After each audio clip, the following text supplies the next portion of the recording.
I love hearing about creative business success stories. And this is a story that I have told many times via this particular business that has used a tool that's been around literally for the last 20 years, I think. But I think a lot of people, if you're in the creative business, I don't care if it's in the form of a service, like a game or a product, or even an establishment. I suggest you listen to this story because it is really an intriguing one and a tool that you can use starting in the coming weeks. Just you have to strategize it. So let me tell you about a business called Castle. Now, I happen to be in Massachusetts, and Castle happens to be in Beverly, Massachusetts.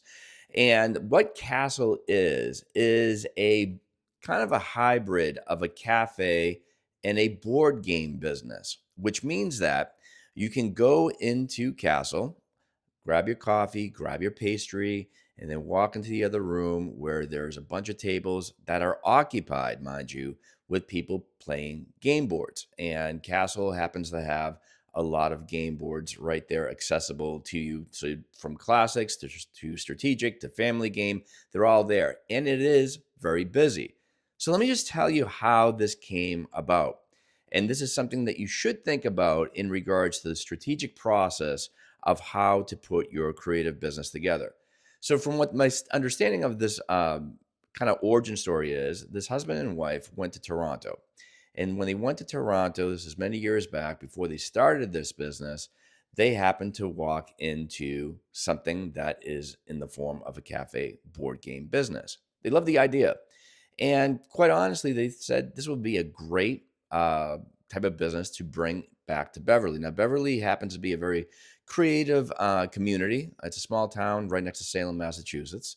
And what they asked the owner, I believe, is it okay that we bring this idea to the US from Massachusetts? Which I guess this person was completely fine with. The key thing is that what they decided to do is take the strategic maneuver that you should be taking, and that is by crowdfunding.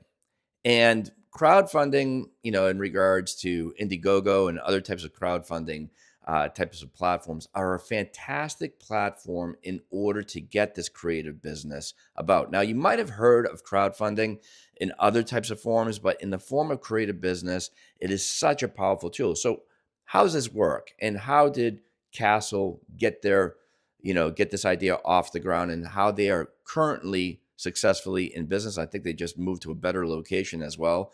But the key thing is, all right, whatever the idea is that you have, I want you to think about how you're going to pitch it to the public. So let's probably use this type of business model. So they strategically thought of what they're going to do. They know what the concept is, and they put up a crowdfund. Now, indicating how much they need in order to get this business off the ground and explaining to the public what they're trying to do. Now, the key thing is you can, as a member of the public, can contribute to this idea. You're not getting anything in return. This is not an investment. This is just somebody from the goodness of their heart believing in somebody else's creative product or service and contributing something to it. So the key thing is that let's just say hypothetically it's 20,000. I don't know what Castle asked, but let's say you are asking $20,000 in regards to what you need in order to get it off the ground. And with that $20,000, this is what you are going to do. So in layman's terms, let me just tell you, there's a certain amount of time that you have to, raise these funds.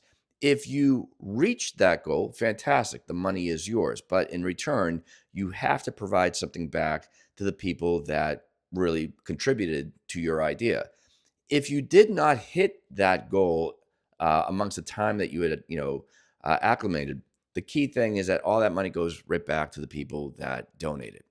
So the key thing is by indicating to everybody what you're trying to do, there are tiers, right? So let's say there are 5 tiers in order to get this off the ground. You have to inform everybody that has contributed what you're doing. Okay. So let's just say, all right, guys, this is the first week. We're starting off with a marketing campaign.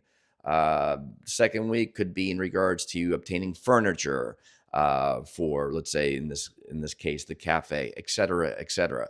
So that way it informs everybody on what you're doing. So It's kind of like an anticipation in regards to the business owner as well as the people that are provided. Now, you should be providing something back to those people. And it's not in a monetary form. It's something like, okay, John Smith, I see that you contributed $100. Excellent. What we're going to do is we are going to put the names of the people that contributed a high amount to kind of a little small plaque on, behind every chair, or in regards to, naming a certain pastry over another person that contributed. So you're giving something back. Or if you happen to be a local individual that contributed, you know what, free pastry on you and free rental of the board game, as far as the time that you're going to be spending there, etc. A T-shirt, whatever the case might be. It's never nothing huge on a monetary type of thing because you're not giving anything monetary, but what you're giving is kind of a thank you and something that is going to be long lasting, right? So in regards to, your name behind the chair or your name as far as a menu item, or whatever it is, you can be very creative on that. So that way you are giving back and it is a big thank you. So the bottom line is crowdfunding, you don't hear it as much. It has been around for a very long time, and I think that you should explore the idea of crowdfunding because it will benefit you in the end as far as yourself and your community. But before you even get to that particular point, you need to strategize and try to figure out what is the best approach on utilizing the crowdfunding model and what you're going to give back. So hopefully that helps out a little bit, guys. As always, thank you so much for listening. Subscribe, comment, like. That's always important when it comes to this. Again, my name is Chris. I'm the head game coordinator of CASHUNT. We've been producing premium scavenger hunts for the past 25 years.